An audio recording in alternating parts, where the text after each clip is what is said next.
joining us today. It's likely because you or someone you know, whether that be a child or a student that you work with, are interested in a career as a pharmacist. You probably have questions about what being a pharmacist entails, what the post-secondary pathway into this career also looks like. I'm honored to introduce you to our wonderful speakers who are here to answer those questions tonight. Audrey Murphy and Youssef Al-Zabi are first and second year pharmacy students at the University of Alberta. They are also both members of the Community Education Committee. They are here to share their knowledge and experience with you, so let's get started. I will now turn it over to Audrey to get things going. Thank you for that wonderful introduction, Emily. I'm Audrey, and I'm also presenting with Youssef as well. We are going to be doing our presentation on pharmacy as a profession. So we are just going to start with a little bit more about who we are. So I'm Audrey. I am currently a first-year student here at the University of Alberta. I did 3 years in undergraduate in a Bachelor of Science specializing in immunology and infection before switching over to the pharmacy program. A little bit more about why I wanted to be a pharmacist was I felt very lost in my Bachelor of Science, not knowing what I was going to do after. I feel like that's a really common experience for a lot of university students. So I looked more into what could I do with my career and what courses I had already done. And in that search, I found pharmacy, and I got really excited about it, and I applied, and then I got in. So Youssef, would you like to share a bit more about you? So my name is Youssef. I am in my second year of the pharmacy program. And what I did was I also did 2 years of undergrad. I was in physiology. I wasn't quite sure what I wanted to do like after I graduated. I knew I wanted to work in some kind of like healthcare role, but I wasn't sure exactly what that looked like. And then I did actually attend like a presentation similar to this in a way, but by the faculty, and that kind of ignited my interest in the pharmacy program.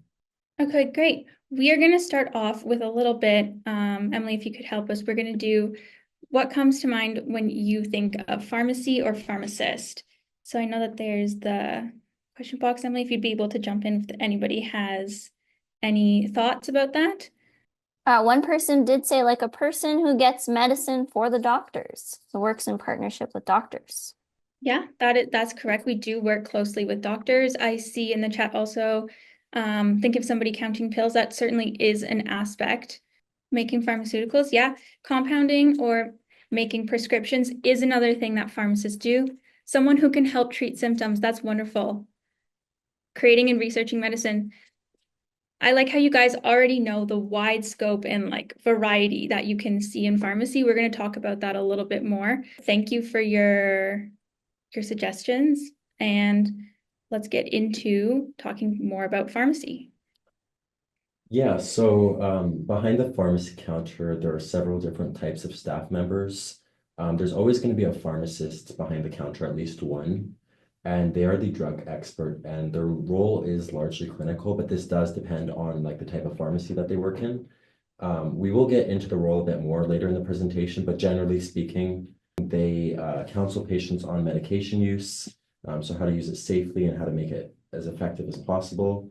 They answer patient questions about their medication and their conditions. And they also do some other different roles that we will get into as well. Yeah, and besides the pharmacist, who else can you find behind the counter? There's also the wonderful pharmacy technicians who do a lot to help pharmacists out. So they have a diploma and are a licensed health professional who work closely with pharmacists to manage, prepare, and package medications. They have several other responsibilities, such as compounding, blister packing, and maintaining inventory in the pharmacy as well. And then we also have pharmacy assistants. So their role is largely similar to pharmacy technicians. So they do all those types of like admin tasks and help with filling prescriptions and supporting the pharmacist and the technicians. But they don't necessarily have like a specific type of education like a technician would. Sometimes, depending on the pharmacy, sometimes you'll just have a pharmacist or like more than one pharmacist maybe, and assistants with or without technicians. But pharmacy assistants tend to be found in all pharmacies. And one thing I will add, just before we move on, is So I put a star next to pharmacists and pharmacy technicians, and then at the bottom you can see it says ACP. So that stands for Alberta College of Pharmacy. So the pharmacists and pharmacy technicians, because they have that specialized education, they are considered regulated healthcare professionals, whereas pharmacy assistants are not regulated healthcare professionals. Okay, and now what you guys are really interested in is, what do pharmacists do? We can break that down into 3 easy words. We treat, collaborate, and we support. But how does this translate into practice? So when pharmacists can treat diseases and other disorders through the use of medication, wellness promotion, and disease state management. We collaborate with a number of other healthcare professionals, as well as with patients and patient caregivers. We also support those caregivers and other professionals while also helping patients manage their medication. So let's talk more specifically about how pharmacists do those roles or how those are executed. So in Alberta, pharmacists have like among the widest scope of practice in the world. For example, they can independently prescribe medications after they've received authorization. So that means that you can go to your pharmacist for certain types of medications. Well, for any kind of medication, really, but it will depend on, of course, like the comfort level of the pharmacist. But commonly, you might have pharmacists prescribing for like infections. But in Alberta, compared to other provinces, pharmacists are not limited in the type of medications they can prescribe. And pharmacists can also prescribe in a collaborative setting. So that's with like other healthcare providers and teams. In an emergency, any pharmacist, whether or not they are authorized to prescribe, is able to prescribe. Pharmacists can also order lab tests. That's commonly done to monitor for medication safety, because some types of medications you will have to monitor labs. And of course, everywhere, essentially, pharmacists will be educating their patients and being that point of contact for medication-related concerns. And in Alberta, especially, pharmacists are involved in giving patients vaccines by injection and drugs, for example, like vitamin B12 injections. Yeah, so learning as a pharmacist doesn't stop after you get the degree. Pharmacy is a lifelong learning career. There are so many opportunities that pharmacists are granted to gain additional training in specialized areas such as diabetes, smoking cessation. You can do a travel medicine course as well. Pharmacy grads can also even do hospital residencies to gain extra training in a hospital setting. And in order to be able to prescribe independently, as Youssef just told us, you can also get the pharmacist must attain their additional prescribing authorization or APA. And that connects really nicely to where pharmacists can work. So there's many different environments that pharmacists work in. Most commonly, you'll have pharmacists working in community pharmacy. So that's like your typical Shoppers, Rexall, Superstore, or maybe like some of those smaller independent pharmacies. That's where patients go when they pick up their medication. And all those activities I described might be happening there. It's actually very common to have pharmacists working in hospitals, and I had no idea that this was really a thing until I was in pharmacy school. So you'll have pharmacists on the unit as part of the team with like the nurses and the physician, the medical resident, and so on. And then you'll also always have a few pharmacists in the dispensary in the basement. And they are reviewing orders, making sure, we will get into what that means by reviewing orders later on and validating things, but essentially they're making sure that everything's safe, it's for the patient. They're like double checking the orders that are placed by the physicians. And then they are supported by technicians who actually do the dispensing in the hospital pharmacy.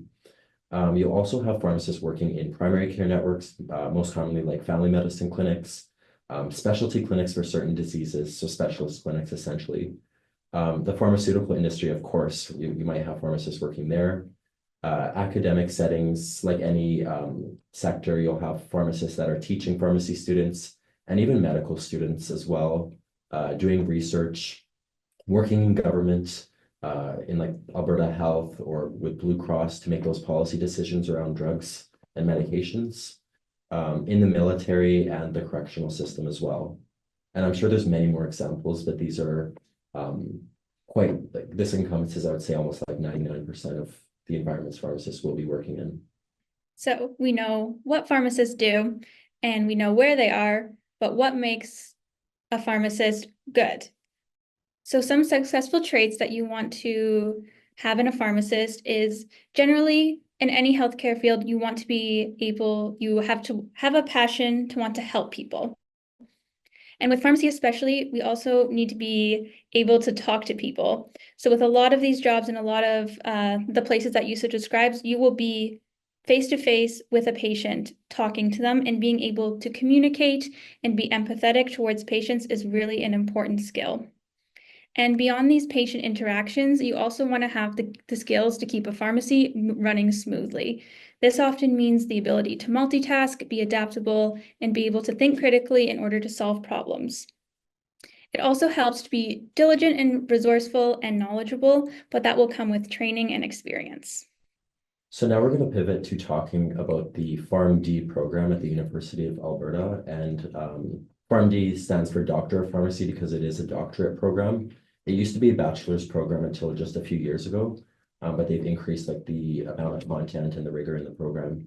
And then also just something to keep in mind as we go forward is that the admission requirements and details are specifically for the U of A because there are many pharmacy schools in the country with their different requirements and admission criteria. So we'll start with some of the jargon that we're using and acronyms. So GPA stands for grade point average. We'll elaborate on that a little bit more and what that means.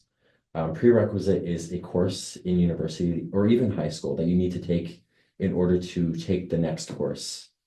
A credit is essentially what is awarded to you after taking a course. So normally that's 3 credits. And a full year of 10 classes would be 30 credits. And there is some flexibility in the number of credits you take. The major is essentially what you're studying, and you take the most courses in that area. Some degrees also have a minor, so you can kind of subspecialize in a second area. And the degree is what you're working towards for your program. So as Youssef mentioned, that the PharmD program at the University of Alberta is a doctorate, so that requires previous schooling. So there's no direct entry into the pharmacy program right out of high school. You must achieve a minimum of 60 university credits in order to fully apply to the program. And in my class, for example, half of the class has a degree and half transferred during their undergraduate, like me. So it really depends on the person and their academic journey if they want to do a degree first or just do their minimum of 2 years and then go into pharmacy school. So now you may be wondering what you need to do in those 2 years before you can apply to pharmacy. Well, you'll need to complete the prerequisite courses, more details coming from Youssef in a minute, as well as some other courses in order to meet the 60 requirements. But how do you do this? One of the most common paths that students take is to pursue an undergraduate in a bachelor's degree in science. You don't have to be in a bachelor's degree of science, but it's really helpful because it already has the same sort of courses. But as long as you take the required courses, you'll be able to meet, and you're able to meet those credit requirements, you can apply to pharmacy. So these are the courses on the slides are needed in order to apply for the Bachelor of Science General program at the U of A for fall. Specializations and honors courses at the U of A do have different requirements, but the ones on the slide will get you into a general science degree. The admissions can be competitive, and meeting the minimum requirement does not guarantee admission, but if you have good grades and a can-do attitude, there's a lot more to admissions than just grades. And I'm going to talk about that a little bit more. So about the grade requirements to get into the pharmacy program. So I have here the GPA, as Youssef mentioned. So once you're in that undergraduate program, you want to aim for the grades in the yellow box. So this is anywhere from a GPA of 3 to a 4.0. Do keep in mind, as I mentioned before, the pharmacy application also is not just based on grades. And we'll talk about what else comes into an application as well. But please note that these GPAs are approximations in the university. The university has letter grades that depend on your assigned courses. So this may look a little bit different when you get into school, but as long as you stay around the 3 to 4 area of range of GPAs, you should be good. And to talk specifically about some of the prerequisite courses, so we've been talking about grades a lot. Now let's talk about the courses specifically that you will need once you're in university. So you'll need 2 English courses, and one of those can be like a writing studies course. You'll need 2 general chemistry courses. You'll need 2 organic chemistry courses. You'll need 2 human physiology courses, 1 mathematics course, 1 statistics course, 1 cell biology course, 1 biochemistry course, as well as a microbiology course. And if you are in a science undergraduate, it's really useful because oftentimes those programs you'll be taking these courses in them. And so if, as like your backup plan, say you didn't get into pharmacy and you wanted to finish your degree, this does count towards your program that you're currently in, and then you can still use it to get into pharmacy. So besides the grades and the prereq courses, what else goes into an application?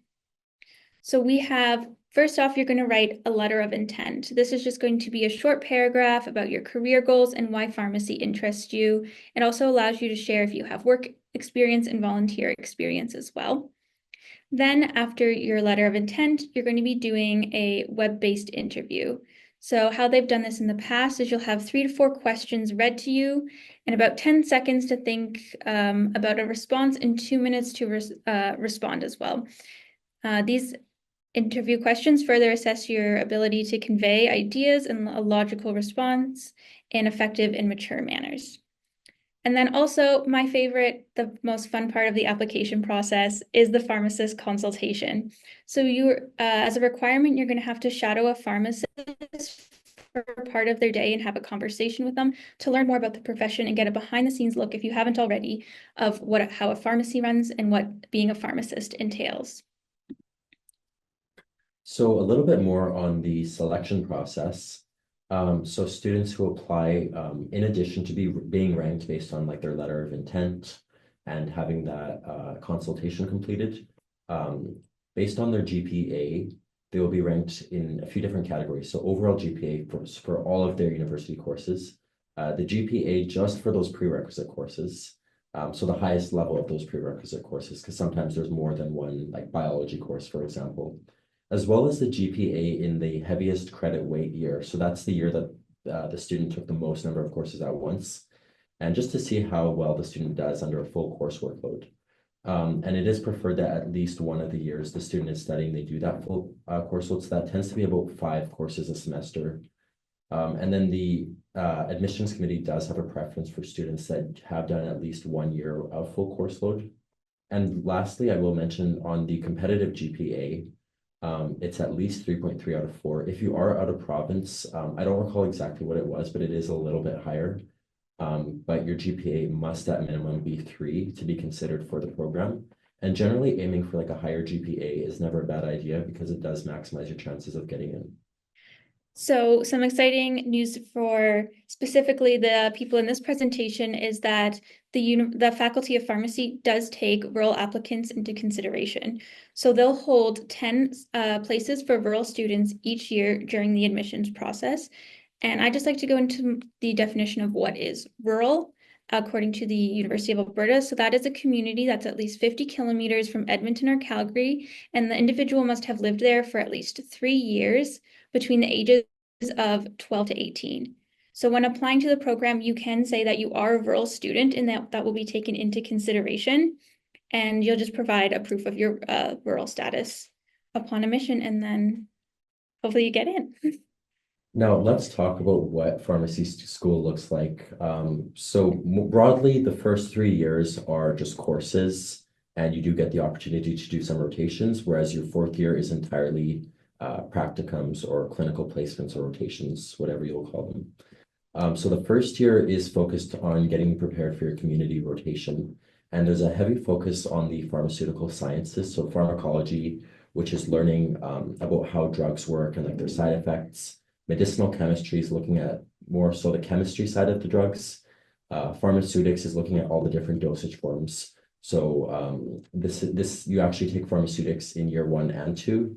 And there are 2 courses, but generally speaking, all the different dosage forms, because drugs are not just pills. They are injectables and suspensions and many different kinds of formulations. And that's where you'll learn also how to compound medications as well.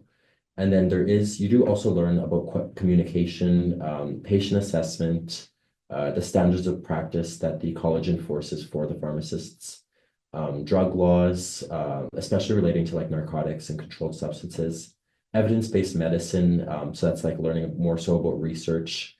And you do learn some therapeutics as well in your second semester, just again to prepare you for that community pharmacy rotation. And that's focused on asthma, smoking cessation, OTC, which is over-the-counter medications like self-care. So think like cough, cold, flu.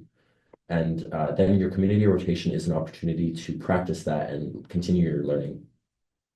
The second year of your courses, which is what I'm in currently, is more hospital focused.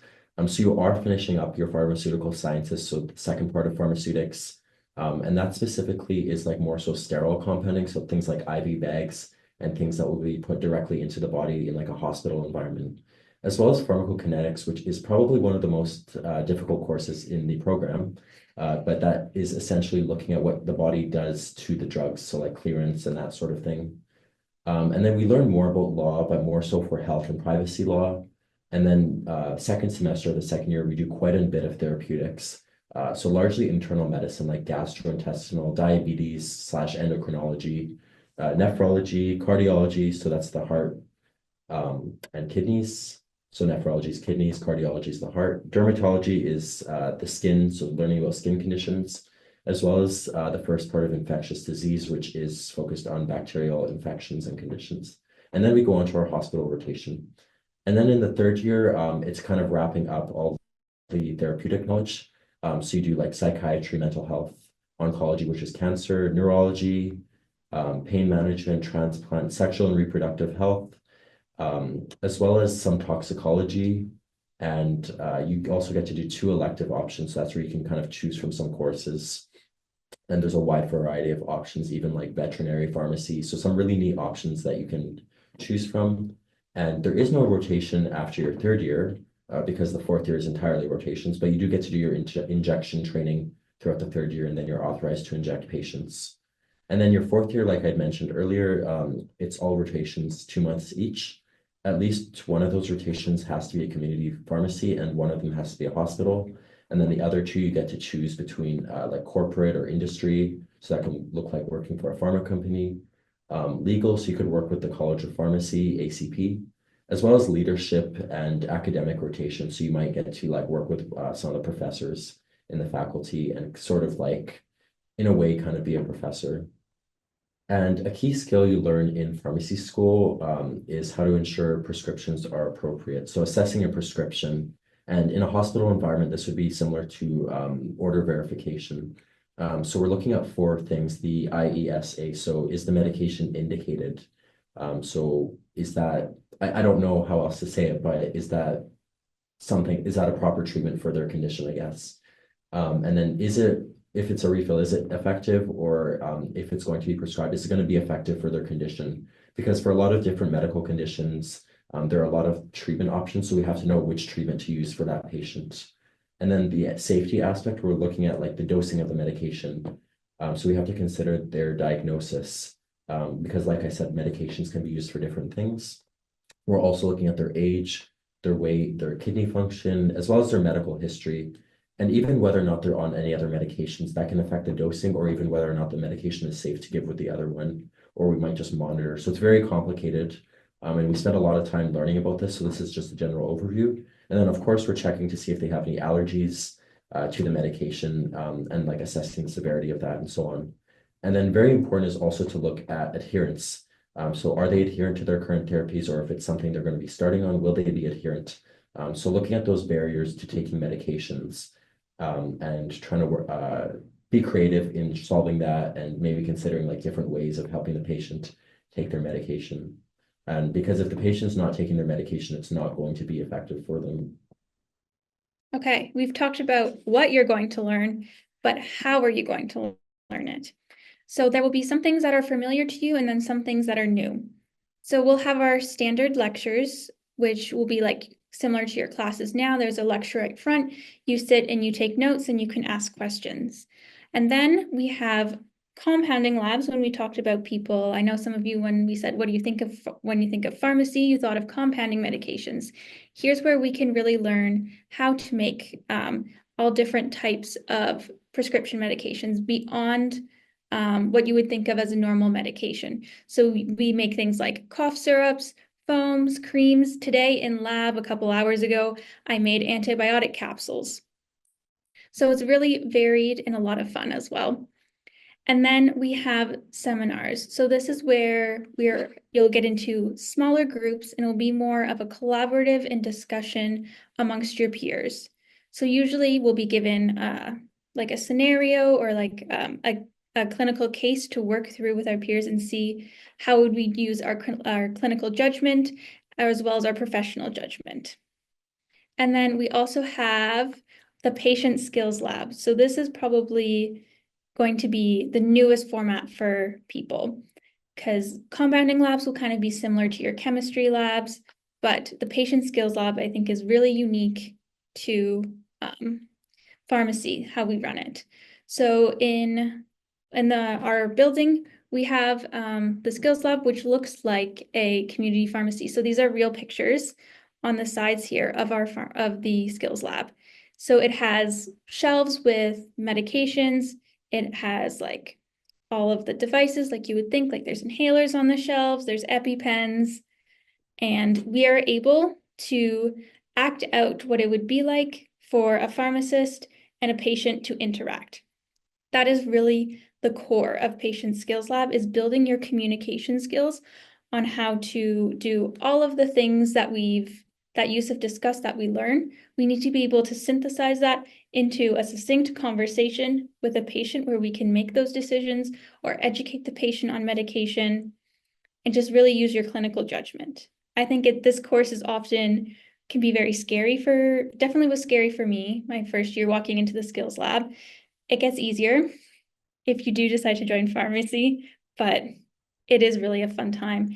And then Youssef did talk about our experiential education, which would be those rotations you would do typically in May or June, your first 3 years, and then that 4th year, you'll have all year to be out and about being a pharmacist in the real world. Now, why would you want to become a pharmacist? So here are a few reasons I'll be going through. So you gain 6 years of post-secondary education at a minimum. So that's if you do the 2 years plus 4 pharmacy. You might go in with a full degree, so that would be like 8 years.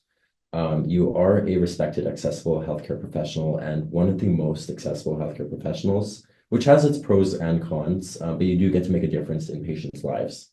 And the work environment is always evolving. So new medications, new treatments, new recommendations for diseases.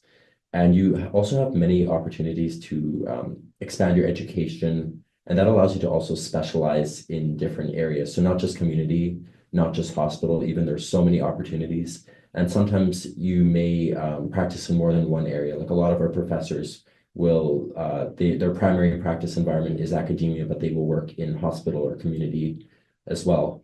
And it's a really good and strong foundation for further education. So we talked about residency. So that's where it's at minimum, it's 1 year where you work in different areas in the hospital and gain even more advanced knowledge. And sometimes first year residents may choose to do a 2nd year where they only work in one specific area and gain really specialized knowledge in that area. We also have students doing further education, so like masters, PhD, sometimes medicine even, business as well. There's a combined PharmD MBA program, Masters of Business Administration. And there are many opportunities to continue your education past your PharmD.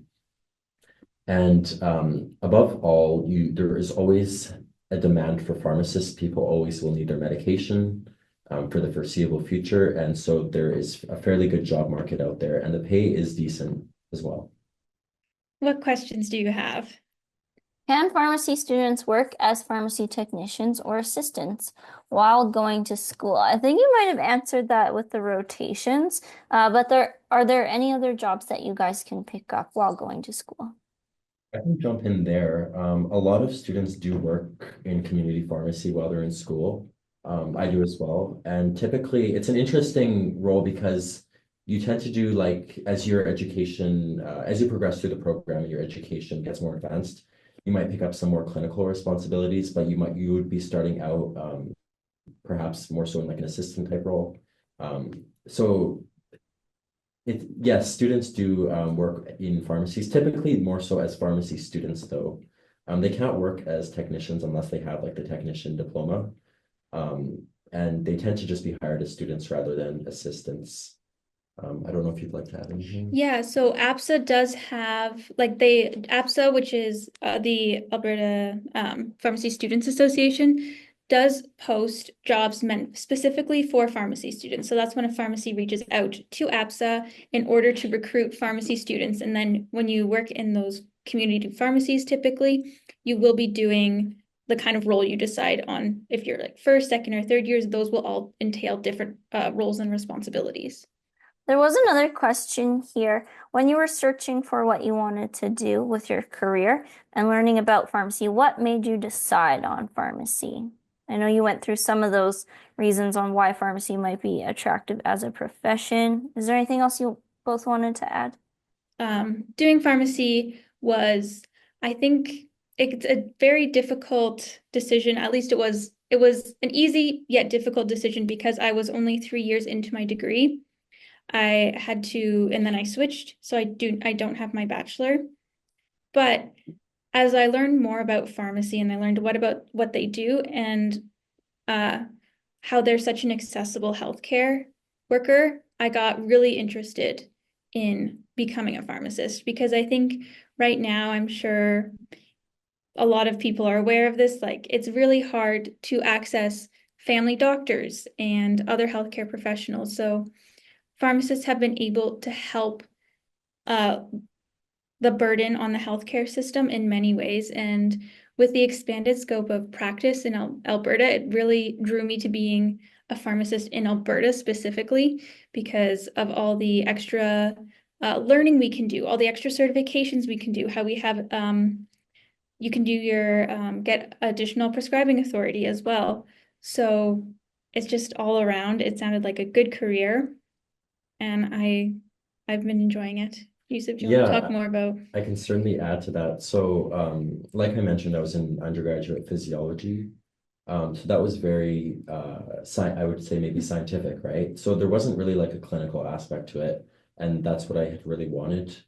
And then, of course, a lot of people think, medicine, but typically you need an undergraduate degree for that. So I thought, what can I do in my undergraduate that is more clinical focused? And I happened to kind of stumble upon a webinar about the pharmacy program. And then with time, I just got more and more passionate about it. And I thought, I'm going to apply to this program, see if I can get in. And then when I got in, I learned even more. And that definitely solidified my path. There's another question here. How heavy is the workload throughout the school semesters? I guess I can talk about that since I'm finishing almost 2 years now. And it's actually not terrible. I find it a little bit easier compared to undergrad because everything's connected in a way and more integrated, and the faculty coordinates all of like the exams and everything. And they are responsive to feedback and they actively ask students for feedback.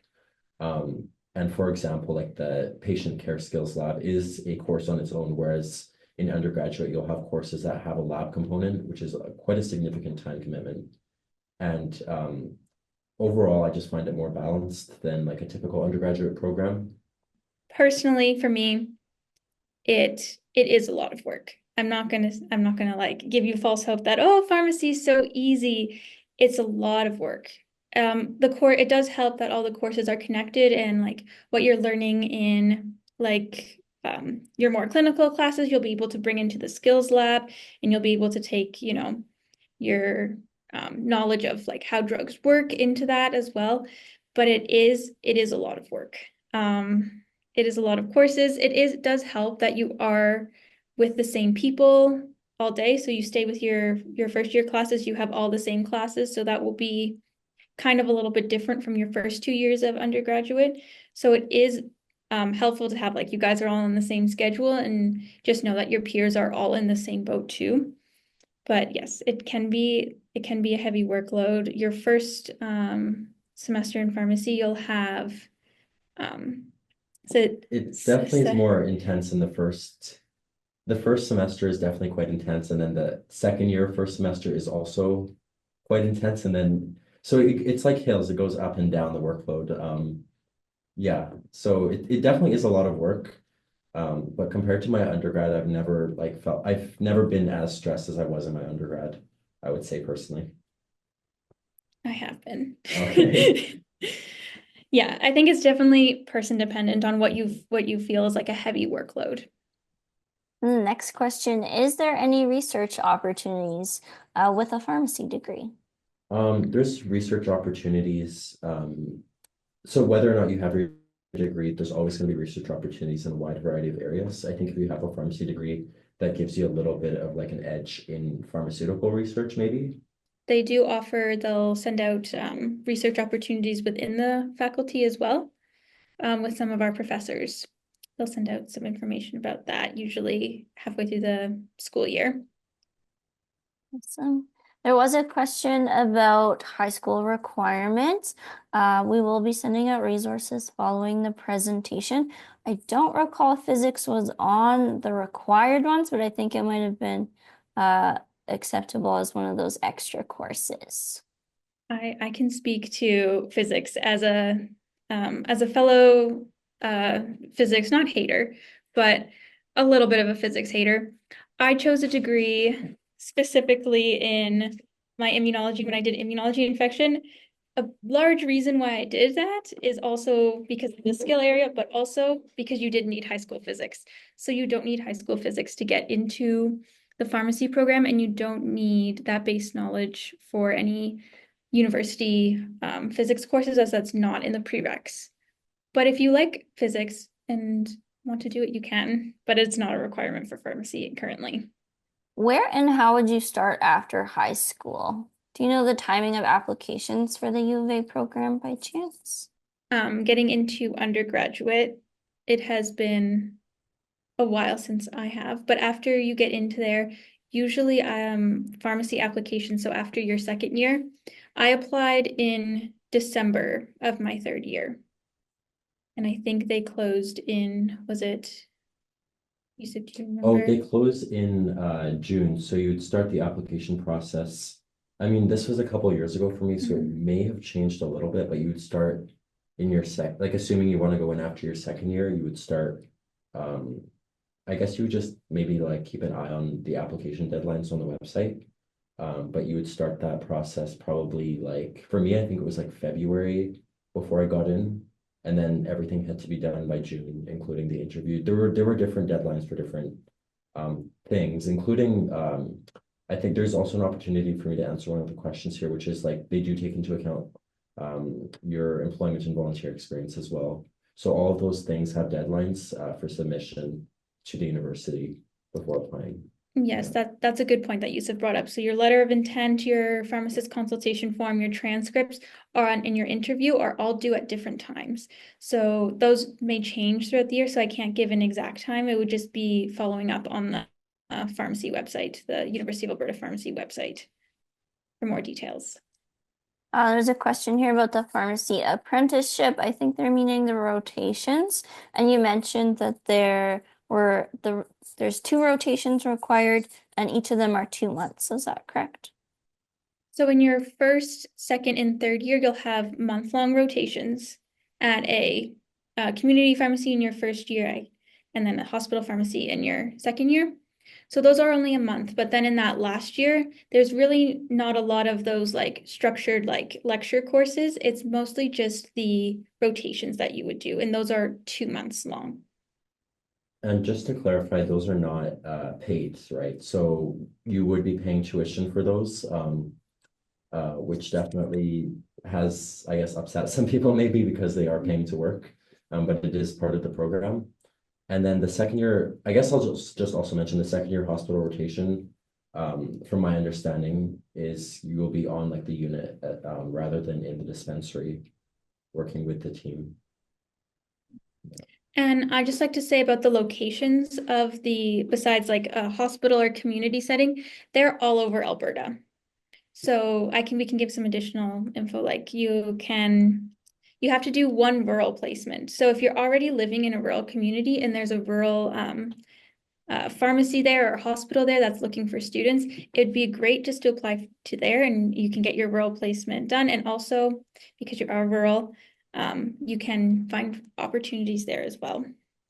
The next question. There was a question here about how long do you have to gain those credits before applying for the pharmacy program? I would assume that you could have more than 2 years to put those credits towards the program. But Yeah. I'm not sure if either of you have any information on that or have personal experience from that. Yeah, I applied after three full years in a program. I know people who have done bachelor's and master's and then have applied, just as long as they have the prereqs. What skills or qualities are important for success in the pharmacy field? Communication and willingness to learn would be my two biggest things. Because you are face to face with people all the time, you do have to take that into consideration of whether or not you want to be a frontline healthcare worker. So being empathetic and being personable, it's not that you have to have those skills right away. We are taught throughout the program how to be better, how to better communicate, which I'm clearly not showing right now, but how to better communicate and be clear with our words. And besides that, also the willingness to learn. There is a lot of things to cover over the course of the years. So having that can-do attitude of like, I love to learn and I like to learn really helps make it not feel as like difficult and as like tedious to learn all the different, like how drugs work and how to educate on all the things. So And I do you have will, any? yeah, I'll certainly add to that. At the same time, if you're not the most, maybe, like if you're not the most amicable to, being patient facing all the time, there are a lot of different practice environments that have like different levels of patient interaction. So I know like in the hospital, there's a little bit less patient interaction. You still do, of course, are expected to interact with patients. But then you will have a higher level of interaction with like the doctors and nurses as well. So it's also variable in the different environments. But if you're working in a community pharmacy, you will have a lot of patient interaction. And you might deal with rude patients, and there will be some days that are better than others. And you get throughout the program, they try to teach you those skills on how to handle various different situations and be a good communicator.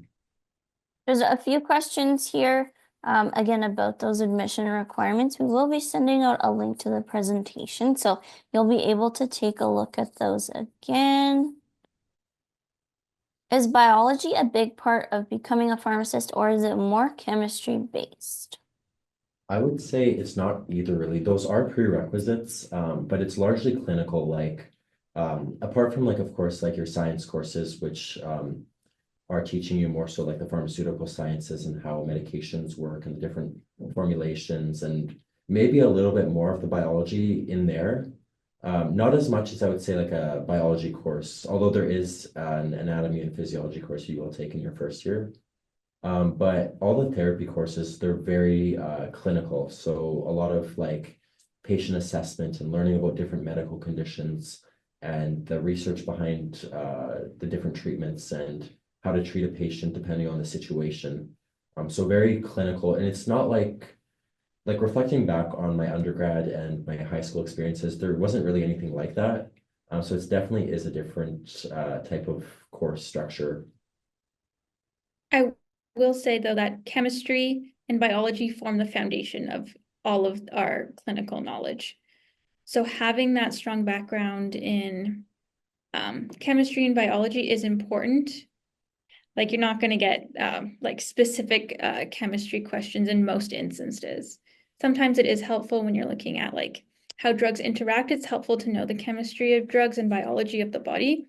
It's helpful to know, but as you get on in the years, it seems like it goes more clinical, as Youssef is saying.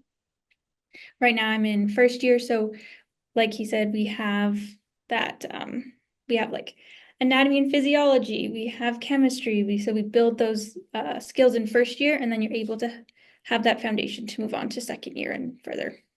Next question. What are the fourth year rotations like? I know that you guys aren't there yet, but what are the different rotations about, and how can they affect your future career as a pharmacist? Yeah, like the person asking the question said, neither of us have done them yet.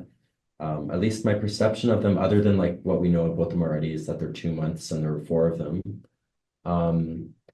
Is that like you do get to practice in different environments and explore beyond just community and hospital. So you may be matched to like industry or I think long-term care, although I'm not too sure on the exact details. They haven't talked about them too much yet.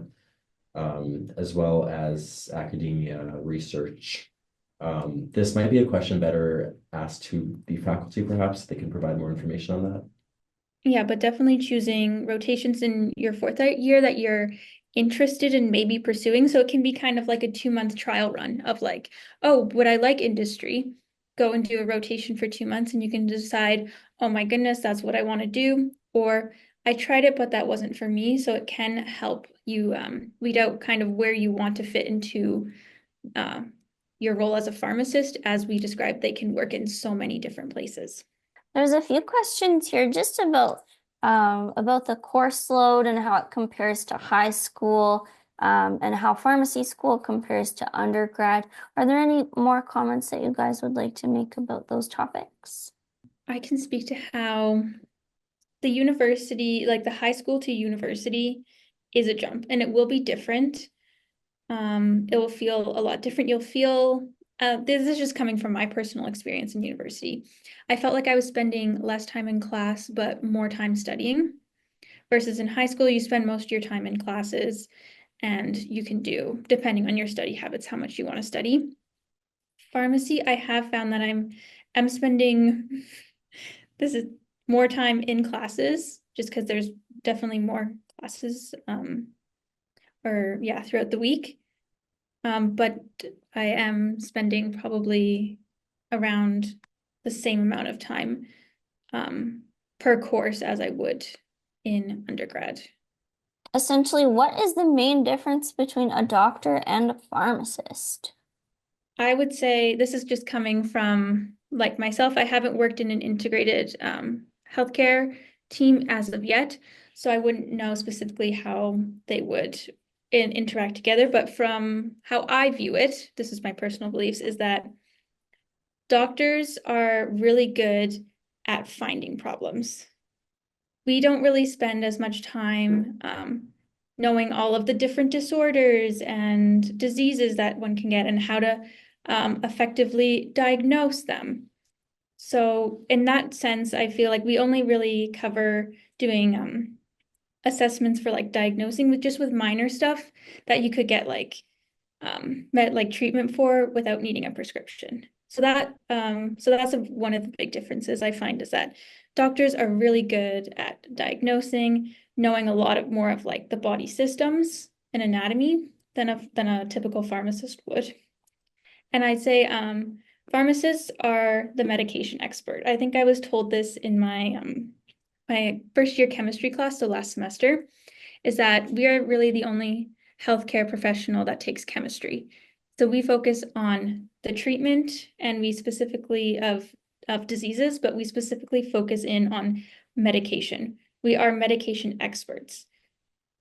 If that clears anything up. So if not maybe the diagnosing part, but more the treatment part, being like, oh, you're coming to me and you say, you have like a chronic condition like diabetes. How can that be managed? Pharmacists would have a very broad understanding and knowledge of how you could treat it with different types of medications and some lifestyle factors.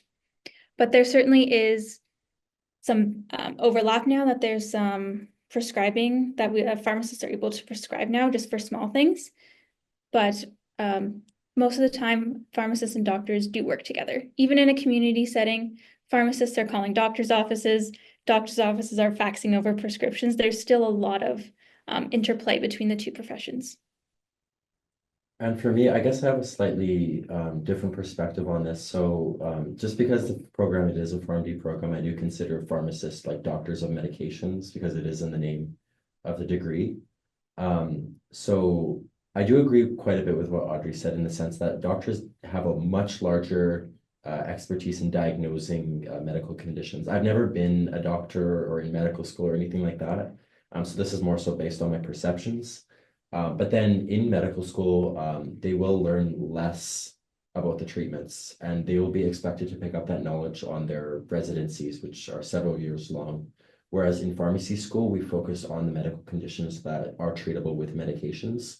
I do know, since they have implemented like the PharmD program from the bachelor's, that they are trying to like teach us more about diagnosing medical conditions. But outside of like some of those more minor, I guess, conditions and self-care type conditions, the pharmacist will never be expected to diagnose a condition on their own. So they will always have that physician support. And then the physician tends to, I guess, rely on the pharmacist more so for specific medication related matters. Like I remember when I was shadowing in the hospital, the physician was asking the pharmacist, "Oh, how do I change them from this medication to this one in terms of like dosing?" And that allows the physician to focus more so on like the wide number of patients they have, and the pharmacist can kind of like fine tune the patient's medication therapy, or if they notice there's some issues or a patient needs drug therapy. So it's definitely, I think I could probably talk about this for like an hour, but the pharmacists overall do have much deeper knowledge in medications, whereas the physicians have much broader knowledge overall about the medical conditions, including the ones that are not treated with medications. So like surgery, for example, you don't have pharmacists doing surgeries. Next question, what is a pharmacologist? Is the education needed similar to that of a pharmacist? Yeah, so for a pharmacologist, that's like it's like a field of science like biology, like a biologist or a microbiologist, for example.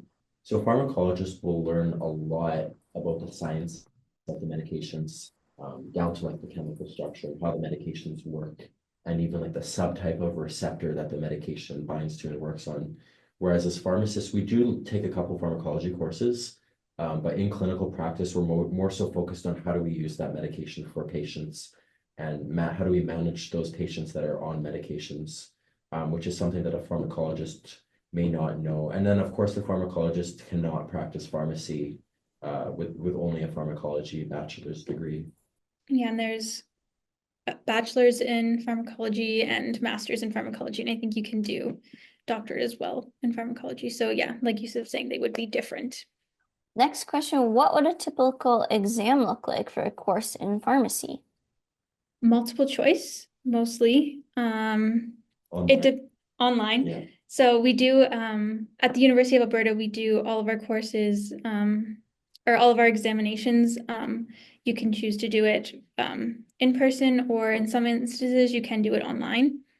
So most of your midterms will be in person, but they will be on computer. So you'll very rarely have a paper test like you would see in usually like high school.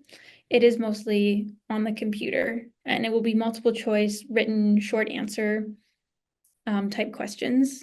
And that's just for your lecture courses. So when we talk about skills lab, you'll have a different formatting of exams where there may be a part where you're interacting with the patient, and that will be graded. And then you can have a part of the exam where you're being tested on a specific skill, like checking prescriptions. The next question is this a good financial career path? What are the average wages for some career paths in pharmacology and pharmaceuticals? So I'm not too sure about pharmacology, to be honest. It's really only similar in name to pharmacy, like it's a very different area. And it would depend on what kind of job you work in. But for pharmacy, there definitely, I mean, as with every job, the wage stagnation is an issue. And then like there's been provincial cuts to funding for pharmacy services, which have affected the profession. I would say it still pays comfortably. So I think the average salary is in like the 50s per hour. I think if in hospital they would pay a bit more, or if you're like a pharmacy manager, that would pay more. And it also depends on the company you work in. And some companies will give you like a slice of like the clinical fees. So like when you renew a prescription or you prescribe for someone, you can bill the government for that. And then some companies will pay the pharmacist like a percent of that fee, because that fee goes to the company. So yeah, I mean, I would say it's a comfortable career. You're not going to be making like hundreds an hour, but most jobs will not be paying you that much anyways, but it's definitely gives you a level of financial stability. I will say sometimes we'll see that rural positions, just specific to you guys, rural positions do often pay a little bit more than a community pharmacy in a city. And usually there will be sometimes like special bonuses associated with going into a rural community. And like we said, there's also the opportunity to own pharmacies if you would like as a pharmacist. You could become a licensee of a pharmacist or an owner of a pharmacist or pharmacy, and that can also affect your income as well. The next question is, would students get the chance to talk with professors one-on-one if they are struggling with a lecture? Do you find it easy to get help when needed? Yeah, so like undergrad, the professors are always accessible by email and will have office hours. I've noticed that you tend to have to reach out to them and schedule that rather than having set times, although it will depend on the professor. And also working in like the skills lab in your teams as well as in seminar, that also gives you a lot of opportunities to clarify content as you work on the cases and kind of pull what you learned from lecture into those hands-on learning experiences. So I don't actually find that I have to reach out too much to clarify things because usually during the program, like I will have the opportunity as I'm working on like a case with my group to clarify that information. Or in class, you will just like raise your hand. And we also use like a tool called Menti that allows you to like ask your question and then it's more like anonymous. So some people find that they're more comfortable with that. I'd like to speak on my personal experiences of feeling the difference between getting support from professors in undergraduate versus pharmacy. So for undergraduate, you're going to be more chasing them, I found myself, but in pharmacy, I think there's a different vibe, if you will, towards the professors and student relationship is that none of your professors in pharmacy want to see you fail. They're always looking out for you and wanting you to succeed in their courses, and they are often more than happy to give you extra time and support you need to do that. Even with like the skills lab in particular, if you're maybe struggling with your communication or how you structure that pharmacist patient assessment, they will come and they will find times for you to like do one-on-one interactions with them, and then they'll give you feedback. So I think the pharmacy team has done pharmacy faculty has done a really good job of supporting students academically in any challenges that they may have. It's awesome to hear.